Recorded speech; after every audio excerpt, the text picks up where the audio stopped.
Hi hello, welcome back to my channel. അപ്പോൾ ഇന്ന് നമ്മൾ ചെയ്യാൻ പോകുന്നത് ഒരു ക്രാഫ്റ്റാണ്.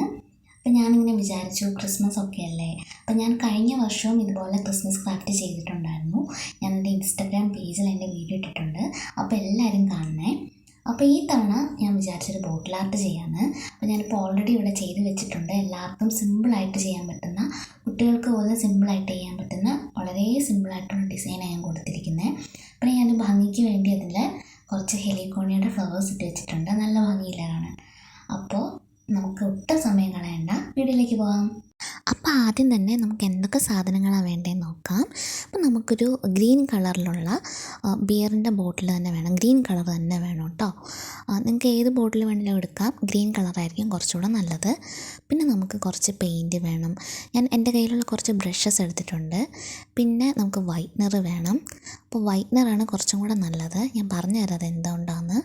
പിന്നെ നമുക്ക് കുറച്ച് ജൂട്ട് ത്രെഡും വേണം. ഇത്രയും സാധനങ്ങളുണ്ടെങ്കിൽ നമുക്ക് ഈസി ആയിട്ട് ഈ ബോട്ടിൽ ആർട്ട് ചെയ്തെടുക്കാം. അപ്പോൾ നമുക്ക് സ്റ്റാർട്ട് ചെയ്യാം. അപ്പോൾ നമ്മൾ ആദ്യം തന്നെ നമ്മുടെ വൈറ്റ്നർ എടുത്തിട്ടുണ്ട്. നിങ്ങൾക്ക് വൈറ്റ് പെയിൻറ്റ് വേണമെങ്കിലും യൂസ് ചെയ്യാം. പക്ഷെ നമ്മൾ കുറച്ച് സ്റ്റാർസാണ് ആദ്യം വരയ്ക്കാൻ പോകുന്നത്. ക്രിസ്മസ് അല്ലേ, അപ്പം ആ ഒരു തീം കിട്ടാൻ വേണ്ടിയിട്ട് നമ്മൾ ആദ്യം കുറച്ച് സ്റ്റാർസാണ് വരച്ച് കൊടുക്കുന്നത്. അപ്പോൾ വൈറ്റ്നർ ആകുമ്പോൾ അത് നന്നായിട്ട് നമുക്ക് പിടിച്ച് ഇങ്ങനെ സ്റ്റാറായിട്ട് വരയ്ക്കാനും പറ്റും. അത് നന്നായിട്ട് തന്നെ വരും. അപ്പോൾ നമുക്കിങ്ങനെ പതിയെ വീഡിയോയിൽ കാണുന്ന പോലെ നമുക്ക് കുട്ടി കുട്ടി സ്റ്റാർസ് വരച്ച് കൊടുക്കാം. ഈസി ആയിട്ട് ഒരു ക്രോസ് വരയ്ക്കുക. പിന്നെ നമ്മൾ അങ്ങോട്ടും ഇങ്ങോട്ടും ഓരോ ഡയറക്ഷൻ നോക്കി ക്രോസ് വരയ്ക്കുക. അപ്പോൾ നല്ലൊരു സ്റ്റാറാവും. അങ്ങനെ നമുക്ക് കുറേ സ്റ്റാർസ് വരച്ചെടുക്കണം. അപ്പോൾ ഇത് വളരെ ഈസി ആയിട്ട് നമുക്ക് ചെയ്യാൻ പറ്റുമെന്ന് പറഞ്ഞത് ഇതുകൊണ്ടാണ്. അപ്പോൾ നമുക്കങ്ങനെ എല്ലാ സ്റ്റാർസും ഒന്ന് വരച്ചെടുക്കാം. അങ്ങനെ നമ്മൾ സ്റ്റാർസൊക്കെ വരച്ചെടുത്തിട്ടുണ്ട്. അപ്പോൾ നമ്മളിത് വരയ്ക്കുമ്പോൾ ശ്രദ്ധിക്കേണ്ട കാര്യം 2-3 കോട്ട് നമ്മൾ വരച്ചു കൊടുക്കണം കേട്ടോ. ഇനി നമുക്ക് കുറച്ച് കുട്ടി കുട്ടി ഡോട്ട്സ് അവിടെ ഇവിടെയൊക്കെ ഇട്ട് കൊടുക്കാം. അപ്പോൾ നമുക്ക് അതും കൂടെ ചെയ്യാം. അങ്ങനെ നമ്മൾ കുഞ്ഞ് ഡോട്ട്സും ഇട്ട് കൊടുത്തിട്ടുണ്ട്. അപ്പോൾ അത് കഴിഞ്ഞപ്പോൾ ഞാൻ വിചാരിച്ചു നമ്മുടെ ഗ്രീൻ പെയിൻറ്റ് എടുത്തിട്ട്, ഞാൻ ആദ്യം റെഡ് പെയിൻ്റായിരുന്നു കാണിച്ച. റെഡ് പെയിൻറ്റ് നമുക്ക് വേണം, ഗ്രീൻ പെയിൻറ്റും വേണം. അപ്പോൾ നമ്മൾ ഈ റെഡ് ഒരു ഫ്ലവേഴ്സിൻ്റെ പെറ്റൽസ് പോലെ നമ്മൾ വരയ്ക്കുന്ന സമയത്ത് ഒരു ബേസ് കിട്ടാൻ വേണ്ടിയിട്ട് ഗ്രീൻ കളർ വെച്ചിട്ട് നമുക്കൊരു സ്റ്റെം പോലെ വരയ്ക്കാമെന്ന് വിചാരിച്ചു.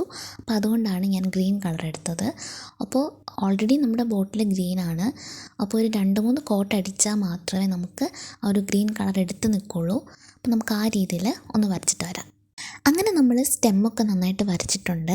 അപ്പോൾ ഞാനൊരു 2-3 കോട്ട് അടിക്കാൻ മറന്നു പോയായിരുന്നു നമ്മുടെ വൈറ്റ്നർ വെച്ച് സ്റ്റാർ ചെയ്തപ്പോൾ. അപ്പോൾ കുറച്ച് നേരം പിടിച്ച സമയത്ത് അത് പോയിട്ടുണ്ടായിരുന്നു. അപ്പോൾ ഞാനത് വീണ്ടും ടച്ച് ചെയ്ത് കൊടുത്തിട്ടുണ്ട് കേട്ടോ. അപ്പോൾ നിങ്ങളതൊക്കെ ശ്രദ്ധിച്ച് വേണം ചെയ്യാൻ വേണ്ടിയിട്ട്. വൈറ്റ് പെയിൻറ്റ് യൂസ് ചെയ്ത് വരയ്ക്കാൻ ഇഷ്ടമുള്ള ആൾക്കാരാണെങ്കിൽ വൈറ്റ് പെയിൻറ്റും യൂസ് ചെയ്യാം കേട്ടോ, ഒരു കുഴപ്പമില്ല. ഇനി നമുക്ക് റെഡ് കളർ എടുത്തിട്ട് നമുക്ക് പെറ്റൽസ് വരച്ചു കൊടുക്കാം. ഈസി ആയിട്ട് നിങ്ങൾക്ക് എങ്ങനെയാണോ, ഏത് ഷേപ്പിലാണോ വരയ്ക്കാൻ ഇഷ്ടം ആ രീതിയിൽ നിങ്ങൾക്ക് വരച്ചു കൊടുക്കാം. ഞാനിപ്പോൾ ഏറ്റവും സിമ്പിളായിട്ടുള്ളൊരു പാറ്റേണാണ് യൂസ് ചെയ്തിരിക്കുന്നത്. ഞാനൊരു ഫ്ലവേഴ്സൊക്കെ വരയ്ക്കാൻ യൂസ് ചെയ്യുന്ന ബ്രഷ് എടുത്തിരിക്കുന്നത്. അപ്പോൾ അത് വെച്ചിട്ട് നമുക്ക് നിറയെ പെറ്റൽസ് ഇങ്ങനെ വരച്ചു കൊടുക്കാം. അപ്പോൾ അങ്ങനെ ഞാൻ ഫുൾ കവർ ചെയ്ത് പെറ്റൽസ് വരച്ചു കൊടുത്തിട്ടുണ്ട്. ഇനി നമുക്കിതൊന്ന് ഡ്രൈ ആകാൻ വെക്കാം. ഡ്രൈ ആകാൻ വെക്കുന്ന സമയത്ത് ഇത് അടിയിലൊന്നും പറ്റാതെ നല്ല രീതിക്ക് വേണം വെക്കാൻ വേണ്ടിയിട്ട്. അങ്ങനെ ഞാനത് ഡ്രൈ ചെയ്തെടുത്തിട്ടുണ്ട്. ഇനി നമുക്കതിലേക്ക് ഇതിൻ്റെ ഇടയ്ക്കായിട്ട് നമുക്ക് കുട്ടി കുട്ടി ഡോട്ട്സ് നമുക്ക് വൈറ്റ്നർ വെച്ച് തന്നെ ഇട്ട് കൊടുക്കാം. അപ്പോൾ ഇത് ഗ്ലാസ് ബോട്ടിലായതുകൊണ്ട് നമ്മൾ വൈറ്റ്നറിൻ്റെ ടിപ്പ് വെക്കുമ്പോൾ നിങ്ങൾ സൂക്ഷിക്കണം, അത് ചിലപ്പോൾ തെന്നിപ്പോകാൻ ചാൻസ് ഉണ്ട്. അപ്പോൾ നമ്മളൊന്ന് വൈറ്റ്നർ നന്നായിട്ട് അതിൻ്റെ പ്രൊഡക്റ്റ് വന്നിട്ട് മാത്രമേ ഇങ്ങനെ കുത്തി കൊടുക്കാവുള്ളൂ, അല്ലെങ്കിൽ അത് മൊത്തം തെന്നിപ്പോവും. അങ്ങനെ നമ്മൾ മുഴുവൻ നമ്മുടെ പെയിൻറ്റിങ് വർക്ക്സ് എല്ലാം കഴിഞ്ഞിട്ടുണ്ട്. ഇനി നമുക്കൊന്ന് ഡ്രൈ ആകാൻ വെക്കാം. ഡ്രൈ ആകാൻ വെച്ചതിന് ശേഷം നമുക്കിനി ചെയ്യാനുള്ളത് നമ്മുടെ ജൂട്ട് ത്രെഡ് നമുക്ക് ചുറ്റിക്കൊടുക്കണം. അപ്പോൾ അതിന് വേണ്ടിയിട്ട് നമുക്ക് ആദ്യം തന്നെ ഫെവിക്കോൾ എടുക്കാം. അപ്പോൾ ഞാൻ പശയൊന്നും കാണിച്ചിട്ടില്ലായിരുന്നു, ബേസിക് ആയിട്ടുള്ള സാധനങ്ങളായിരുന്നു കാണിച്ചിട്ടുണ്ടായിരുന്നത്. നമുക്ക് ജൂട്ട് ത്രെഡ് ഞാൻ കാണിച്ചിട്ടുണ്ടായിരുന്നു. അപ്പോൾ നമുക്കതിന് എന്തായാലും ഗം വേണമല്ലോ. അപ്പോൾ നമ്മൾ ആദ്യം ഗം അപ്ലൈ ചെയ്ത് കൊടുത്തിട്ട് നമുക്ക് ഈ ജൂട്ട് ത്രെഡ് നിങ്ങൾക്ക് ആവശ്യമുള്ള രീതിയിൽ കുറച്ച് അടിയിലേക്ക് ആ ഡിസൈനിൻ്റെ അവിടം വരെ വരണമെന്നുണ്ടെങ്കിൽ നിങ്ങൾക്ക് അങ്ങനെയും ചുറ്റി കൊടുക്കാം. ഞാനിപ്പോൾ പകുതി വെച്ച് മാത്രമേ ചുറ്റുന്നുള്ളൂ. അപ്പോൾ ഇത് നമുക്ക് നന്നായിട്ട് മൊത്തം ഒന്ന് ചുറ്റിയെടുക്കാം.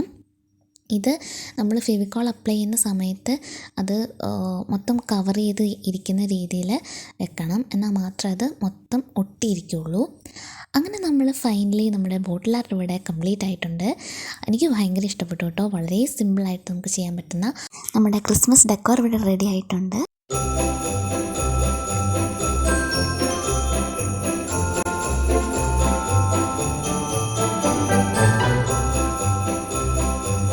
അപ്പോൾ എല്ലാ കൂട്ടുകാർക്കും നമ്മുടെ ക്രിസ്മസ് ഡെക്കോർ അല്ലെങ്കിൽ നമ്മുടെ ബോട്ടിൽ ആർട്ട് ഇഷ്ടമായി ഞാൻ വിശ്വസിക്കുന്നു.